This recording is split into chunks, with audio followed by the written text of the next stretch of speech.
Test. Hey, awesome.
Cool. Um, Hey everyone. So we'll start in a minute or two. I just want to make sure that Calgary's on board. So Calgary, let me know whenever the audio is working for you. Um, just throw me like a thumbs up in the Slack, and then we'll start. Awesome. Hey, all right, and that's pretty fast. I thought the delay would have been longer.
Oh, then that's not me. That's ooh.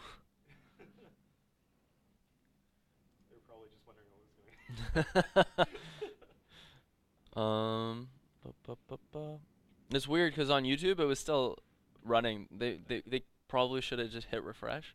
Yeah. Um, all right, let's see. This is probably a different link now. Oh, hear you again now. Oh, they can hear me good now. Whew.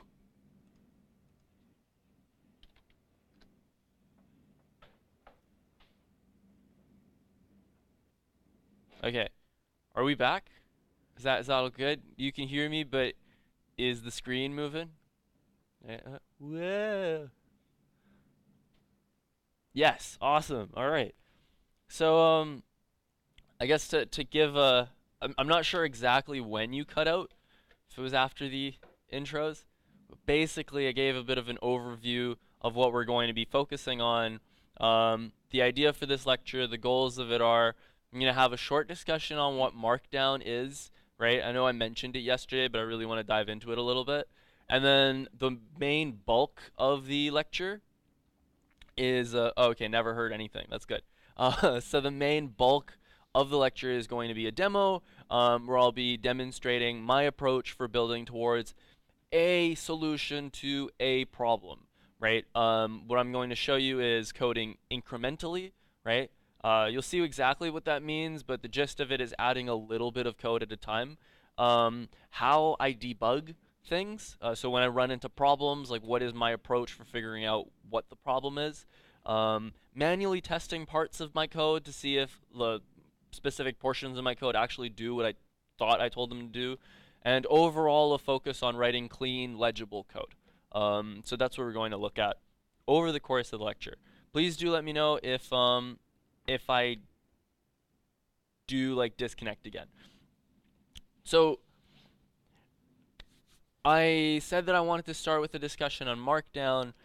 Markdown is something I mentioned yesterday as a language for writing documents, right? It's a light kind of language for making nice looking text documents, right?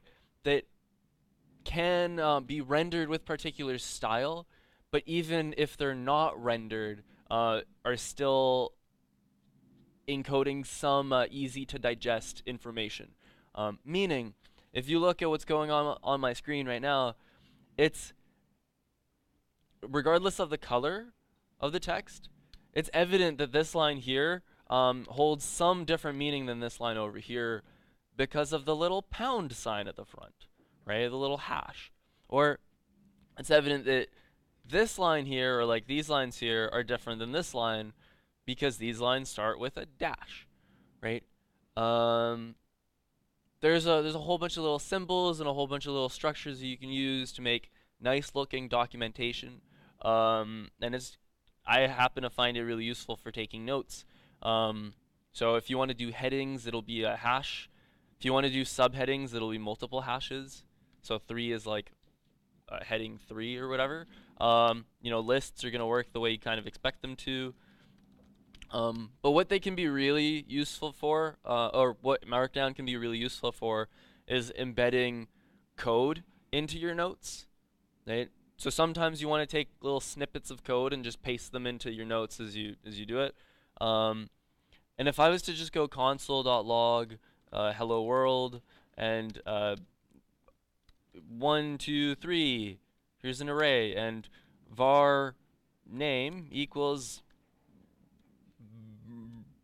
brightness. I don't know. I can't think of names. Nima. Right? So I can never. We'll do Mahmoud today. Um, so of our name Mahmoud. Um, this is all fine and dandy. I've got some code in here that I can copy and paste. But if I had a bunch of code in my notes, it can get annoying that it's not like colored, right? Sometimes it's just nice to see the coloring. And your text editor should be able to show the coloring. On top of that, like if you post this stuff on GitHub, right? If you put this stuff up on GitHub, what you'll see. Let's open up one of these. what you'll see when you put text in there is that it'll just look like this, right? It'll just look like regular text when GitHub tries to render it. But there's a way for you to make text that looks like this, right? Text that looks like code on GitHub. And in Markdown, all you do is you go backtick, backtick, backtick, and then down at the bottom, backtick, backtick, backtick, right? That's all that you should have to do, and then generally you give it like a file extension type. So maybe this is CSS, and I'll write CSS there, or maybe this is HTML. In this case here, this is JavaScript, so I'll go JS, and my editor is just like smart enough to be able to color it. Yours might do that out of the box, or it might not. If it doesn't, just call me up and we'll figure that out together. But the idea behind this here is, as I'm just looking at this stuff, it's easy for me to tell the difference between this and, these two things. As well as if I was to put this up on GitHub, it would be rendered to look like that. Right? Cool. Now, that's all I want to say necessarily for Markdown here, right? But I do encourage you to take a look at, my notes when I send them out. Like I write them in Markdown. Take a look at other instructors' notes. When you go on GitHub, just in general, dive into people's READMEs and see how they work, right? Because you might learn to do some cool stuff. You can embed pictures in here. You can make links and all that. Okay. So that being said, we're going to move into the main kind of meat of this thing, which is I'm going to pose like a question or a problem, like a JavaScript problem, and we're going to work, right? Rather, you're going to spectate as I just sweat and work through it and hopefully get it to do what I intend it to do. And what the problem is, it will be to write a node program, a program that takes in an unlimited number of command line arguments, goes through each, and then prints out the sum. Skip any non-whole numbers, so any numbers that are like 10.2 or something, skip those. Skip any non-whole numbers, but do support negative numbers. Okay. Whew. All right, we got a whole bunch of kind of requirements listed out here. I look at this thing, and I have to try and figure out, first of all, exactly what is it even asking me to do, right? Do I have a clear grasp of what the output is supposed to look like, right? Do I have a clear grasp of what the input to this problem is supposed to look like, right? And only once I'm comfortable with that do I dive into actually writing the code. So here, I like really taking my time with this stuff. It'll be okay. Write a node program. Okay, I know what tool I'm supposed to use. I'm going to be writing in JavaScript with Node. All right. Because, hey, like the question might be something else. Takes in an unlimited number of command line arguments. And I go, what the heck is a command line argument? Right? How do I get unlimited arguments? Right? Okay, so I have this thing where like I need to throw out like the dumbest thing that pops into my head. So as soon as I see like how do I get unlimited arguments, I'm like, oh, I'll go to Thanksgiving with my family. But no, yeah, yay, one chuckle. All right. So how do I get unlimited arguments? And then what does it mean to go through each of them? Right? There's over time some words that you start associating with particular phrases, or some programming concepts that you'll associate with particular phrases. So when I see the word through each, is there a particular concept that kind of pops into your head? Sure, a for each. Through each of them. So for each. Now, what is for each? It's a loop, right? So more specifically, or sorry, more generally, we'll be doing some form of looping, right? Most likely, right? So I'm setting some expectations for myself. Like if I happen to finish this question without having looped through anything, then I should stop and go like, okay, did I actually solve the question, right? Or am I just fixing it by like fluke? So I might have to loop through some things. There's gonna be some printing, and then there's stuff here about skipping whole numbers, or sorry, non-whole numbers, right? And in there, I ask myself like, how do I tell if a number is non-whole? Like, how do I do that? Um, how do I tell that a number is non-whole? And hmm, let's see. I'm also gonna focus on this part up here that says takes. Right? Takes is another one of those words that I tend to associate with something. When I think takes, I think input, right? To me, takes screams like this is input. So as soon as I see this, I make myself a thing that goes e input is an unlimited number of command line arguments. And like, if I see input, I go to look for what the output is. So the output here is the sum of the numbers given. Okay? Maybe the output is actually a bit more complicated than that. It's like the sum of the numbers given, skipping non-wholes, right? But you're already seeing that like I'm putting parentheses around things, right? And what that is for me is that like I'm gonna be fairly happy with myself if I can get a sum of numbers, even if it's like including the non-wholes. Like that's still like a good thing for me. That's like a step in the right direction. Um, yeah. So my kind of first thing is that I break the question apart into these components, and really get to like live and breathe what the question's really asking of me until I could think about the question with my eyes closed and really understand the functionality of this thing. Right? I'm spending a lot of time talking on this, and I'm doing that on purpose because there's a tendency that people run into with when you have so many of these assignments to go through, right? When you have so much work to do, it can be easy to fall into the trap of just being like, I've seen this stuff a million times. Let me just like assume that I totally understand it and then work forward. And before you know it, you have this beautiful, complicated, handcrafted Swiss watch of a solution for a problem that you were never asked to solve, right? Like you have the most amazing, like beautiful code that doesn't actually do what you were asked to do, right? So an unlimited number of command line arguments, and I want to get the sum of the numbers given. Now, I now that I have this like list of things specifically for each, there's a print, there's a question about how I tell if a number is not whole. I'm gonna dive into actually writing some code. So this is gonna be very exciting. I currently don't have any job. Oh shoot, I do. Let me delete this one. Whoop. I currently have no JavaScript code written, right? Let me take a step even further.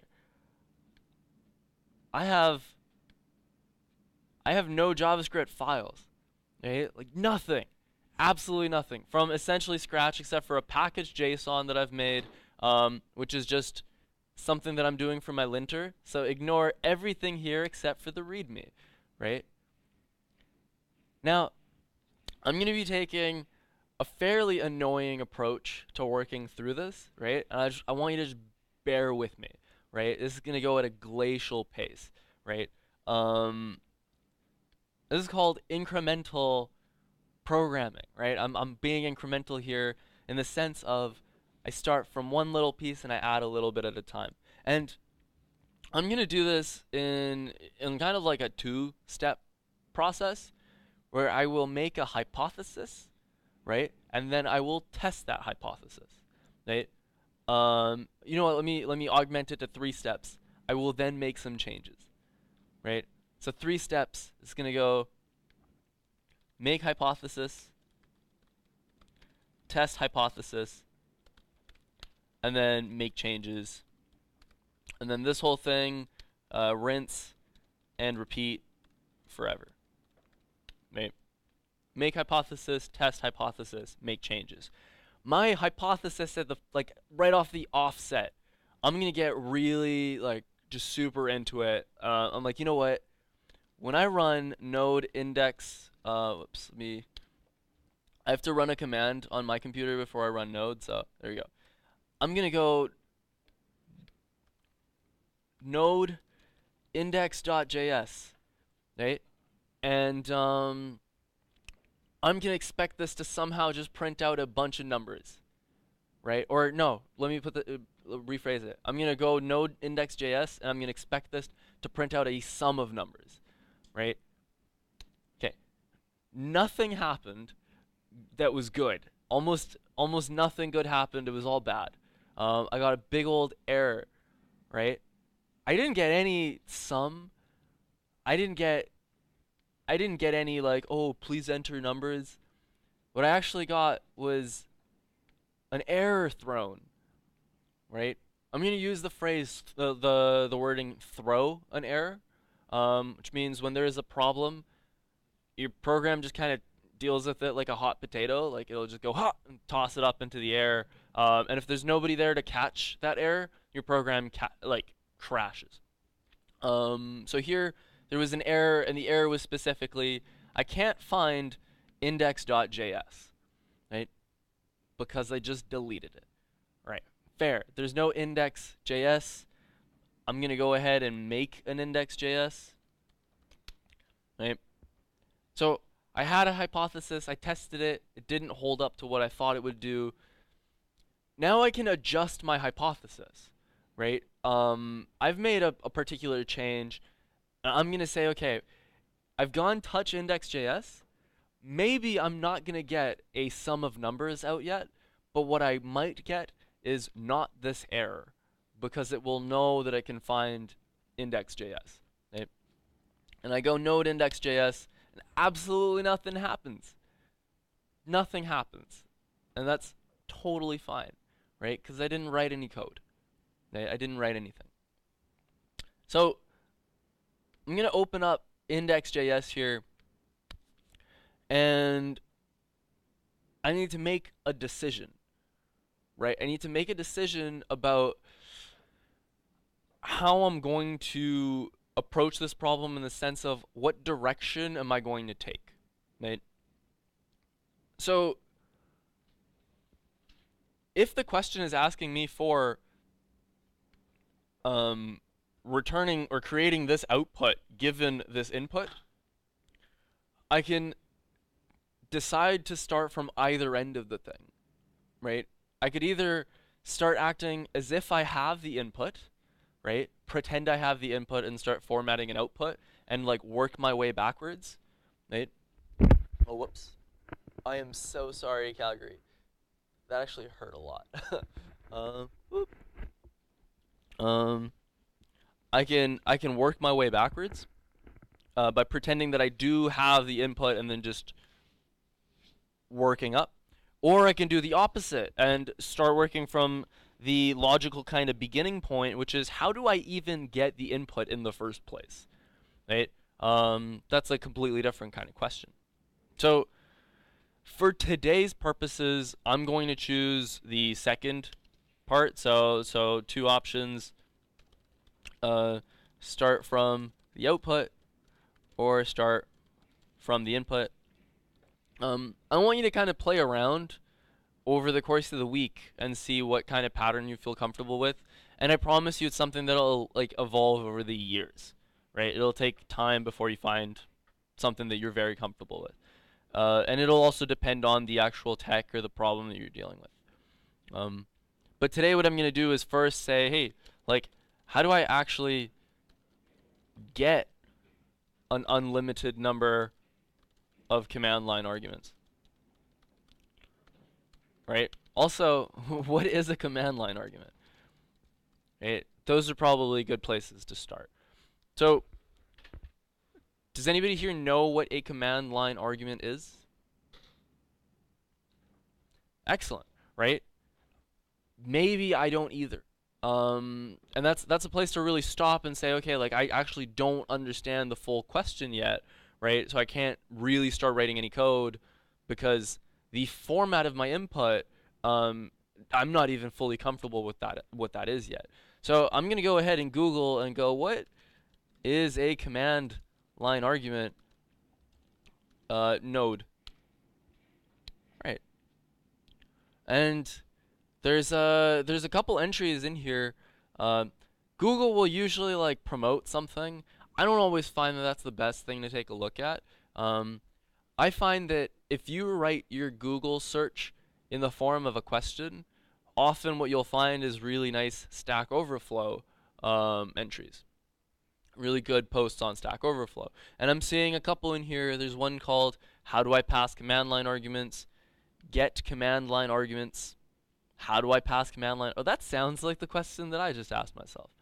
So I'll start with the first one. Okay. So I'm going to tell you that command line arguments are the things that you write inside of your terminal when you go node index.js, and then anything else that you write after this, right? Anything else with spaces, each one of these is called an argument, right? So the ideal functionality of my program is to be able to go node index.js and go 1, 2, 3 and have it console log the number 6, right? That's what I want to be able to see. I might honestly even take this and save this somewhere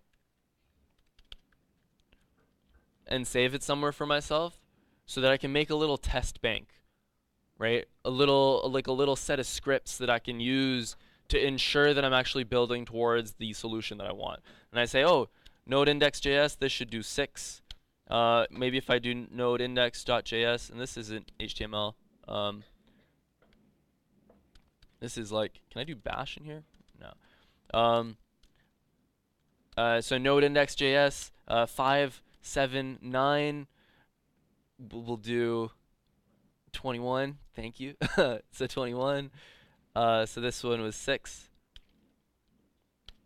And this one's 21. Just to keep a little bit of a test bank for myself. I might, over the process of building this thing, come up with more cases, right? And then every time I might make a change, I might go through some of these or all of them and ensure that they all still work, or ensure that they all still don't work, if that's where I am, right? So looking at the Stack Overflow post here, my method for Stack Overflow is usually to take a look at the way the question's structured, the text within the question to see if it really does pertain to what I'm asking, right? Usually people will post some code examples, right? This person here has said that they've written node server JS and then a name of a folder here, right? And they're expecting to somehow be able to handle that folder, or at least take that name in their program and do something with it. And if you scroll down, there's usually going to be somebody with a little check mark next to them, right? I like checking to see how many little points they have on the internet, and if they seem fairly trustworthy, I'm like, all right, maybe this is a good kind of place to start. Now, this person's throwing a whole bunch of code at me, going process arg for each function, console log. There's just so much being tossed at me, but they do have a link to some documentation, and this person has been nice enough to also put in a little snippet that's just very clear about one thing. Right? Process.argv is an array containing the command line arguments. Process.argv. Right? Now, I may or may not take this at face value, right?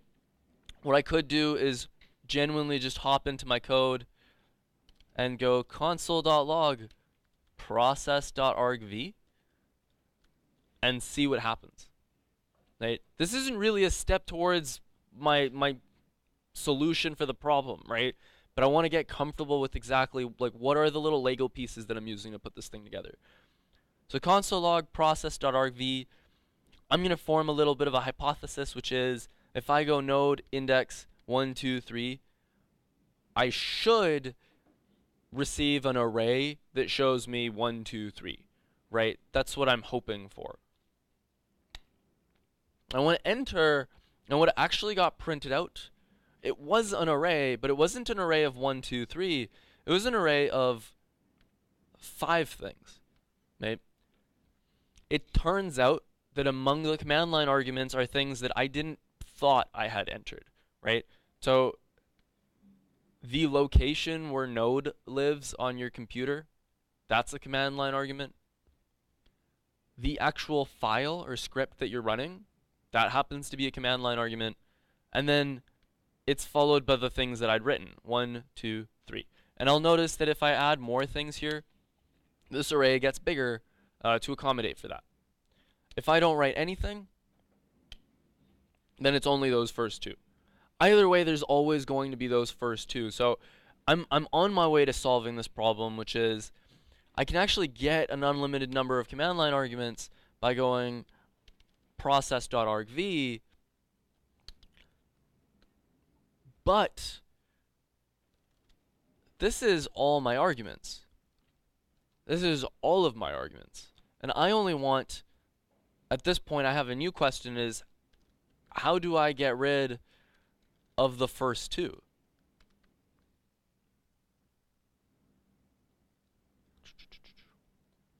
How do I get rid of the first 2 things in that list? So I'm aware at this point that process.argv is, because of this nice person on the internet, an array, right? I know it's an array now. So I can start formulating my question is, how do I get everything but the first 2 elements of an array?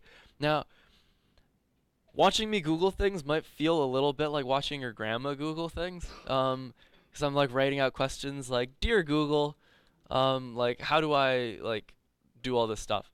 But I find that there's a benefit to actually writing out like the format of a question. The thing is, like, many people have asked the same question as you, right? So you might run into articles or Stack Overflow posts that actually match your structure. Like, side note, through bootcamp, or rather through learning to code, is one way of discovering that you're not that unique. Like any problem you run into, like other people have run into as well, and it's good. So how do I get everything but the first 2 elements in an array? And there's a couple things in here. This one says, how do I get the first n numbers from an array? Like, that's not exactly what I want to do. I want to do actually the opposite, like everything but the first 2. This one here says array slice popped up. You can dig into that. Remove element from an array. Extract a slice of the array. So my method for researching this stuff is to cast a very wide net, open up a bunch of tabs, and then skim through all the tabs to narrow my search down, right? So right off the bat, I'm at php.net looking at a thing called array slice. All right, let's dig in. Let's wait a sec. I'm not seeing any. Why are there dollar signs in front of this thing? I've never seen code written with question marks in it before. I happen to be on a page that does something for a different programming language, right? That's totally fine, but it's something that you'll want to become used to is figuring out whether you're looking at the correct documentation. So here it's PHP, and I go, PHP isn't for me. PHP is, as far as I've heard on the internet, useless. It's just the worst language ever. But there's still some useful information to glean from this. I might be able to figure out how to do this thing in PHP, right? And then I might be able to use my knowledge from this to then Google for how to do it in JavaScript. For example, this thing here tells me array slice returns a series of elements from an array specified by an offset, right? specified by an offset. And if I go look at some examples, I'll see that this one here says array slice given an input, right? I don't want you to understand the code. Just want you to see that this goes A, B, C, D, E, and this says it returns C, D, and E. And I'm like, that's actually surprisingly similar to the behavior that I want, right? It's not the language that I want, but it's surprisingly similar to the behavior that I want, right? So what I might do is actually put a pin in this and say, hey, is there an array slice method in JavaScript, right? Right? Is there an array slice in JavaScript? Then I'll see the link at the top and I'm like, right, it's purple because I just clicked it a second ago, right? I might be onto something here, right? And I'll dig into the array slice functionality here, right? So again, I don't want you to understand PHP, right? I want you to just be able to glean a little bit of information from unexpected sources, right? And this thing, I'm on W3 Schools now. I'm on W3 Schools, and what I'm seeing, sorry, I had to take a little screenshot of something for myself. There you go. Boop. What I'm seeing is an array, and then it says var citrus fruit slice 1, 3. W3 Schools is cool because you can always go to the try it yourself, or you can dig down and figure out what's going. The way array slice is going to work in JavaScript is there's an array, we go dot, and then we say slice and we tell it from where do I start cutting, right? An integer that specifies where to start the selection. The first element has an index of 0. So I'm starting to get a feeling that maybe if I went some array and I went dot slice and pass in a number like 2, right, something will happen, right? Maybe I'm not entirely sure that it does exactly what I need for my program, right? I could hop into the try it yourself, or one of the things that I could do is console log to see what this does, right? Just in my program, right? Just hop in and be like, oh, all right, let's run node index.js with all these numbers. And it printed out something. It printed out 3, 4, 5, 6, which are coincidentally all of the numbers that are not the first 2 of that array that I'd asked for, right? And I'm like, okay, well, let me do a little bit more, just some more stuff, and I want to like really play around until I feel comfortable with this function. I might even do things like, what happens if I try to slice an array that only has 1 element in it, right? What happens if I do that? And I'll go, on index, oh, it gives me an empty array. That's cool, right? Once I feel comfortable with it, what I could do is take those arguments and try to slice them. Right? So I've gone console log arguments dot slice 2. Now, I'm not a huge fan. Oh, is that a question? Yeah? Mm-hmm.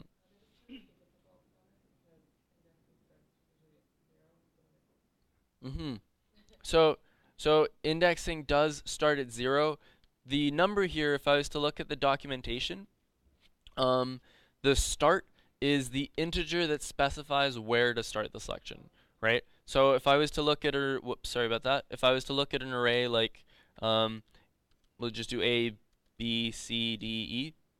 There you go. This would be 0, 1, 2, 3, 4. So if I say 2, it should start from here and onwards. Mm-hmm. Yeah. Mm-hmm. Cool. Now, I'm a big fan of wrapping console log around things just to see what they are. But you might want to maybe put this in a variable, right? Var sliced arguments equals that. And then console log sliced arguments and see what it does. Now, I've played around with this function a little bit. I can form a hypothesis about what's going on here. if I run this program. My assumption right now is that by slicing, I'm removing the word, like the node part and the index.js part, and I should just receive an array that goes 1, 2, 3, 4, 5. Right?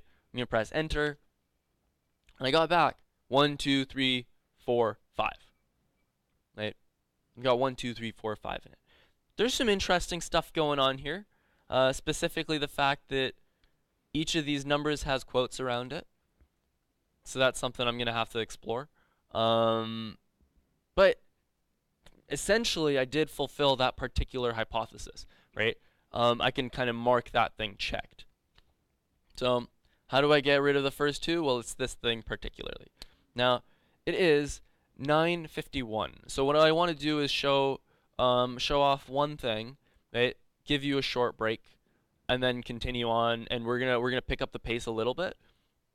The thing that I do want to show is that this part here with playing around with how slice works, one way that I really like to do it is to hop into the REPL, right? So is anybody here familiar or not familiar with what the REPL is? Cool. So REPL, oh dog, hello. So REPL over here stands for read, evaluate, print, and loop, right? And this is just going to be your place where you can write code and run it immediately to just see what happens. The way that you're going to access something like this is in your terminal, just write node, and you'll see that after a second, a little caret or little angle bracket pops up. And I can't ls anymore or cd anymore. In fact, what I'm getting is things called reference errors. Whoops, reference error. If I go 1 plus 1, I get 2. I'm like, hey, all right, I got some numbers out here. If I go var name equals Bradley, right, and I go console.log name, I get Bradley. I've essentially got a place where I can immediately run some code in a constant environment. So if I happen to have an array, whoops, 3, I happen to have an array, I can play around with all the things that we can do with arrays, such as apparently now I know I can go array.slice 1, array.slice 5, right? Until I feel comfortable with it. Cool. So I just wanted to let you know about this because we're going to play around with this after the break. Cool. Are there any questions before I let you go for a couple minutes? Awesome. Okay, we're going to start there and then over here. And then Calgary, if you have questions, pump them into the Slack.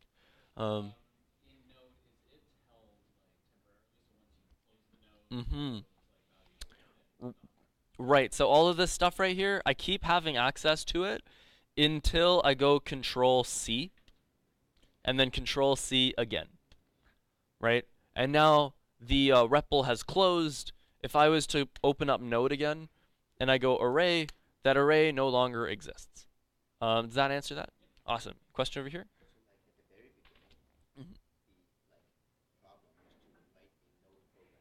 Mm-hmm. Mm. Okay, so for Calgary, the question here was the problem posed at the beginning over here was to write a node program. What I mean by that is just to write a single file that has a script in it. So you've been writing like your lunch program and all that yesterday. Here I made a thing called index.js into which I'm writing a bunch of JavaScript code. And a node program is any one of these scripts that can be run by going node and then the name of the script. Does that answer that? No, so node is the name of this thing that runs JavaScript. Yeah, so you're gonna explore node. Node is a program that you have installed on your computer in your Vagrant. And the way this program works is that you can write text files, call them something.js, and then have Node run that script, right? So Node is a program that's installed on your computer. Was there another question? No? Cool. And then any questions from Calgary? Nope. Just a bunch of cats and a bunch of sliced. Oh, I love this one. This is from there's an animator called Pez, I think, right? And all this stuff is very satisfying. It's very like neat to look at. Um, cool. Okay, we're gonna get back together at 10:05, and we'll dive right back into it.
Um, hey Calgary, just throw me a thumbs up in the Slack whenever you're connected again, or wherever the audio is streaming for you. And if I'm like moving, then that's good. Hey, awesome. All right. So welcome back. What we're gonna do now is inject a little bit of fuel into this, and speed up a little bit. So what we did before taking a break was work very, very incrementally through solving a problem that like we might not have seen before, right? How does process to argv work? How does arguments slice work? Now, I this isn't a lecture about how those things work. It's a lecture about your approach in discovering this stuff on your own, right? So if you're still hazy on argv, that's totally fine. Call a mentor down, right? Or like collaborate with each other. Um, I'm going to move on to the next set of questions that I kind of set for myself, which is to loop through each one of the items and then print out the sum. So I'll go, hey, like I want to loop through each item. Right? That's definitely something that I want to do. There's several ways that I could approach doing this. One would be to use sorry, I just want to make sure that I keep Calgary on here just in case. Cool. One could be to use a for each that somebody mentioned earlier. Is everybody here comfortable with for each? I'm seeing, okay, is anybody here who's not comfortable with for each? You're not comfortable with for each. All right. So for each, we're not going to do. We're going to do a for loop instead. I'm going to for var I equals 0. No, this isn't a lecture about teaching this stuff. So sorry. It would just be like a dive into the stuff. So for, I guess I kind of teased that. Var I equals 0, while I is less than something. I plus plus. Right. So I want to loop through each one of these items. I probably know at this point that if I have a thing, an array, right, I might be able to loop through the entire array by doing what exactly? Does anybody here know? Oh, right. I guess I didn't phrase that nicely. How do I, like, what should I write in here in the question marks? Yeah, so length of the array, right? Which, given that this is my array here, sliced arguments, which I'm going to rename to numbers. I'm going to go numbers dot length I plus plus. Right? And I just want to ensure that this is doing what I think it's going to do. So I'm going to go console log maybe I. And I'll expect there to be however many console logs as however many numbers I put in there. So this is enough for me to like make another hypothesis and say, hey, if I go node 1, 2, 3, 4, 5, I should get 5 things console logged. Okay, I got 5 things console logged. That's good. I got 0, 1, 2, 3, 4. Now these weren't the numbers that I put in, right? This is like the index, right? I've got the index of those things, and if I want to actually grab those particular numbers, I'll have to go numbers square brackets I, right? Numbers square brackets I set another hypothesis for myself saying when I run this, I should see 1, 2, 3, 4, 5. 1, 2, 3, 4, 5. Awesome. We're in the game now. I'm looping through every single one of the things that was given to me, right? Again, I'm not printing out a sum. I'm not adding anything together, but I have checked off another one of the requirements for myself, which was to loop through each item. And then the thing is that I want to compute a sum, right? I want to eventually be able to do something like, hey, console.log sum and see some number, right? That's my dream right now. Now, there's a couple ways in which I could attack this, but I like setting like an initial value for myself, right? That's the place where I like to start. And I mean, what feels like a natural kind of initial value to set? Like a number that we could start our sum at? Like maybe 0, right? I might generally just say like var sum equals 0. And now what I should see, my hypothesis is I should see all of the numbers be printed out and then the number 0, right? The number 0 gets printed out. And I go and I run it and I've got 1, 2, 3, 4, 5, and then I've got the number 0. Okay. Alarm bells are going off in my head. Why? What's that? You got different colors. You got different colors here, and I've been socialized since kindergarten to tell colors apart and be like, this one's not the same as that one, right? Why? Right? These ones were all the same. And then I look over here, I'm like, oh, these ones are all, whew. So some of them are tinted a different color than the others. Now, I'm going to save you a bit of trouble. I'm going to say that one thing that you could do is to go type of before you console log something to get back the type of the thing. So apparently type of sum is number, and if I go type of number is I get back string, string, string, string, string. Right? This might come back to bite me later, right? The fact that I have a bunch of strings, but maybe for just right now, I'm okay, right? Just for right now. Console.log. But it's something that I'm gonna put a pin in and be like, all right, if I run into issues, maybe it has something to do with the fact that these two things are different types. But what I'm gonna do is go take the particular number, that particular number, and add it to the sum. Right? I could do plus equals, or I could do sum equals sum plus numbers, right? And now what I should be getting is the sum increasing every time. Now, I'm going to go ahead and just run this, and I'm going to make the assumption, and make the hypothesis that the code's going to do what I want it to do. It's going to add up all the numbers and print them out. Lo and behold, it didn't actually do that, right? I got 0, 1, 2, 3, 4, 5. Now, I'd done the work earlier of investigating why my output was a little bit funky early, right? And now I have a bit of a feeling that maybe there's some mismatch in the way I'm adding stuff together, right? Often you'll be able to break down your issues into 3 things. So you're going to meet Don in a little while, and he likes talking about LSD, which is logic, syntax, and data, right? If your program's not doing what you think it's supposed to do, the first thing that you'll look at is the logic, right? Did I write a structure that expresses the emotions that I'm trying to get across, right? So I look back at the bullet pointed list that I'd made for myself, and I correspond it with this and say, loop through each item.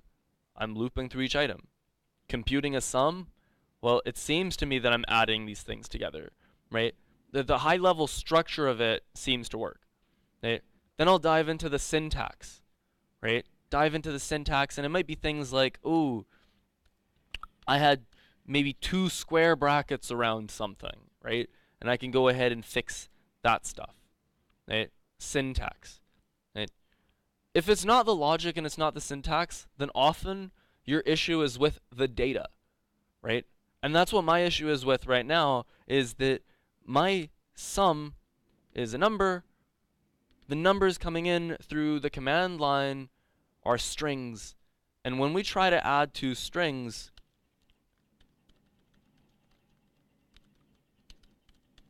they get concatenated, right? Whether they look like numbers or not to me, right? They're going to get concatenated, right?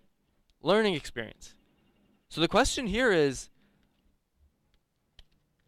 if the numbers are strings, how do I turn them into numbers?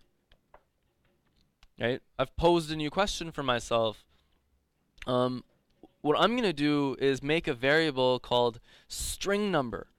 I like labeling any little piece of data that I can, right? String number is numbers I, and I would like to have something like maybe actual number equals something, right? And this is where I would like to get to. But I've posed a good question here. If a number is a string, how do I turn it into an actual number, right? Now I'm going to look this up. I'll go JavaScript. How to make number from string, right? Converting numbers, strings to numbers with vanilla JavaScript. Converting strings to number. This one's number to string, which is a little bit different. I'm going to go with the very first one here. Converting strings to numbers. And they're showing me, you know, num2 is 42. That seems pretty similar to what I've done. And if I'll like generally like read through this thing until I find what seems to be the simplest solution. This one here just answers my question. The number method converts a string to a number. Like, all right, I'm still not going to trust it, right? Because I'm naturally skeptical. I'll look at the way that it gets used. Number 123 should make 123. 12.3 makes 12.3. I'm like, all right, let's hop into Node and go number 123. It comes out in one particular color, and if I go number, not number, if I just go 1, 2, 3 like that, it's a little bit different. I could do type of number. It's a number, right? I want you to be bored with this stuff, right? I want this to be excruciatingly boring so that you can move on, right, and do like the more exciting stuff, right? So I go at this point, I figure out I know how to use number. Actual number is going to be number of the string number, right? And now I've got one last kind of test that I want to run at the moment, which is to run index.js 1, 2, 3, 4, 5. I can identify that I'm going through every single one of the numbers here, right? And then turning it into an actual number from the string and then adding it. That should have solved the issue that I had before, maybe, right? And when I go actually run my program, I'll see that I got 15 out, right? Okay, all that work to get the number 15 out. I want to test it out with 1, 2, 3. That gave me 6. 1, 2, 3, 8. That worked. I'm going to do 1, 2, 3 minus 45.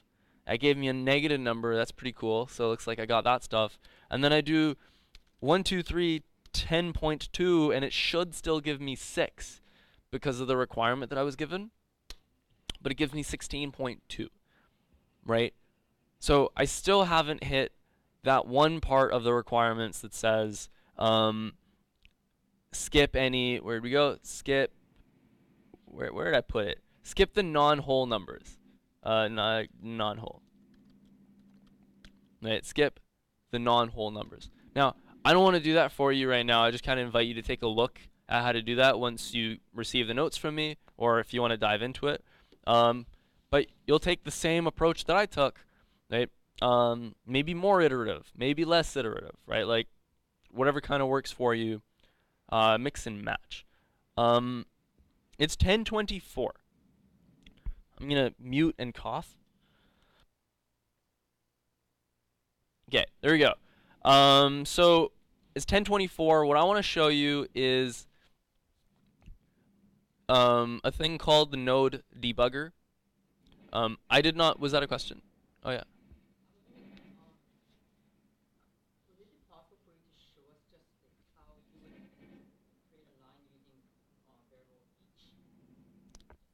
Oh, with for each.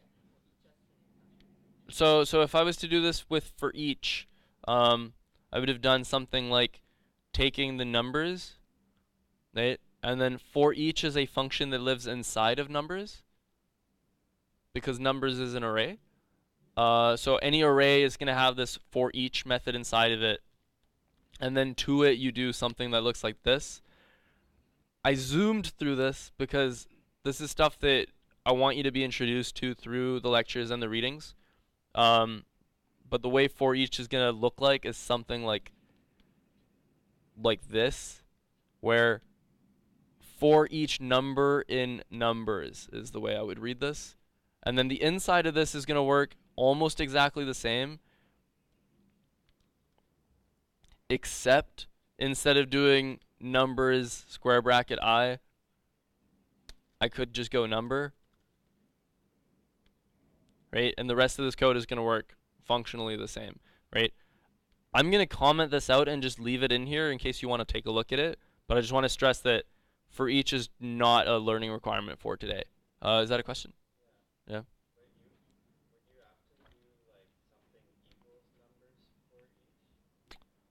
No, you could just take this out and go number of number. Yeah. Yeah. Mm-hmm.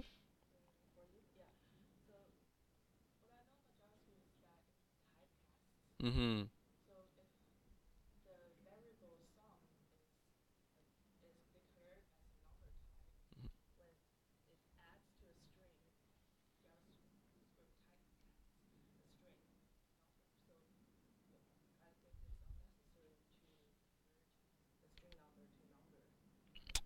If we didn't do this, it wasn't working still. So the question for Calgary is that JavaScript does like typecasting. Um, you are correct about that, but it does typecasting in a weird way. So let me just experiment with that here. If I go node and I go 0 plus 1, it actually gives me the string 0, 1. So var number equals 0, and then number plus 1 is still, whoa. Oh, wait, no, sorry, I wrote 1 without single quotes. My bad. Number plus 1, there we go, 0, 1. JavaScript does a whole weird kind of set of things. I think it might even be weirder if you do, no, that does 10. There's all sorts of bizarre stuff. Just play it safe, right? I'll send you a link to a really weird talk called um, what JavaScript. Oh my god, JavaScript. There you go. There's a funny talk about exactly that, about typecasting. So if you want to take a look at it, I'll put it in the notes. Again though, I want to stress that this for each is not a learning requirement for today. In fact, I'm gonna move it down. Boop. There. Okay. What I want to show you right now is this thing called the debugger. So Node has a tool built into it for slowly working through your code bit by bit. The way it's going to work is that I will be able to write debugger anywhere I want to halt my program. So actually, you know what? Let me throw debugger over here, right after var sum equals 0. And what it lets me do is run my program with node inspect. So if I go node inspect and then the name of the program, the code runs until it hits that debugger line. So it'll start running if I tell it to go and continue. So I'm going to write like a list of all the commands that I'll be using in the notes. But I'll say continue, and the code is going to run until it hits that debugger line. Right? And it tells me, okay, the last thing I ran was var sum equals 0. This is coming up next. Right? But this is where you are now. And there's a couple things that I can do. One of them is write the word REPL. And what it does is it pops me into Node at that point. And I'll have access to everything that I've created so far. So if I go sum is 0. Right? And I could go ahead and I could change sum. I could change sum to plus 123 or something. Right? And I go sum equals sum plus 123. And now if I was to go sum, it's 123. I can mess around with the inner workings of my program or console.log things. Right? Console.log process.argv. right? Run all that stuff. I didn't pass any numbers to it, so we're not seeing anything yet. And once I'm happy with the REPL, I can Control C and leave the REPL, and I can continue running my program with CONT, and it'll just run until it hits another debugger point, right? Or I can go, the command is step, and every time I write step, it'll do like another step forward in execution, right? So here, look, it got to the for loop, went I equals 0, and then it tried to go for every one of the numbers, but since there were 0 numbers, it stopped. Not a very useful example, so I'm going to show you a better one in a second. Anytime, again, you can go cont, and it runs until it stops. And if you want to leave, you go dot exit. Now, I'm going to write all of those commands there, right? This is the kind of thing that when you first see it, feels a little overwhelming. Like, I understand that. But we're going to take the breakout to use a tool that's very similar to this, right? So I kind of want you to struggle with it just at least for the beginning part of the day, and then in the breakout we'll really dive into this, of tracking through our code line by line using one of these tools. So I'm going to throw a couple other debug statements here. I'll go debugger right here, and then I'll do debugger down here as well. I've set, again, these are called breakpoints, right? Breakpoints. My program is just going to stop. If I run node inspect 1, 2, 3, 4, 5, right? So all of the command line arguments that I would have put before, and I start running this thing with cont for continue. Again, it hits the debugger. I could go into the REPL and do things like console.log process.argv, right? That's what I'm seeing. Cool. I can mess around with it. I could go continue again. Oops. Oh, sorry. I'm in the REPL, so if I want to leave the REPL, I have to go Control C. So continue, and it stops again at another debugger. The usefulness of this is that if I want to know what the value of actual number is at the moment, right, I can go REPL actual number and see that it's 1. Cool. Now I'll go continue, go back into the REPL, and ask for actual number, and it's 2. Like, I'm moving forward. Now, I find this thing visually dense, right, and a little tough to kind of take a look at. So instead, what I recommend to use is there's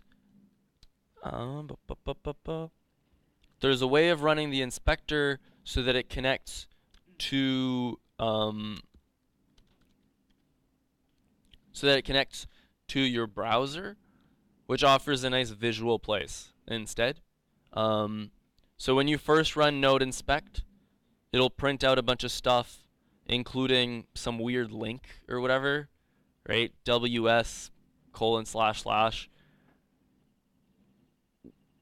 Once this has popped up, what you can do is go to Chrome and go to the address Chrome inspect, which I'll give you in the notes. Basically takes you to a page that looks like this, and it shows you like, oh, index.js is running in debugger mode, and if you click on inspect, it'll pop open a little thing for the developer tools. It's gonna make this really big so everyone can see. Okay, maybe that's a little too big.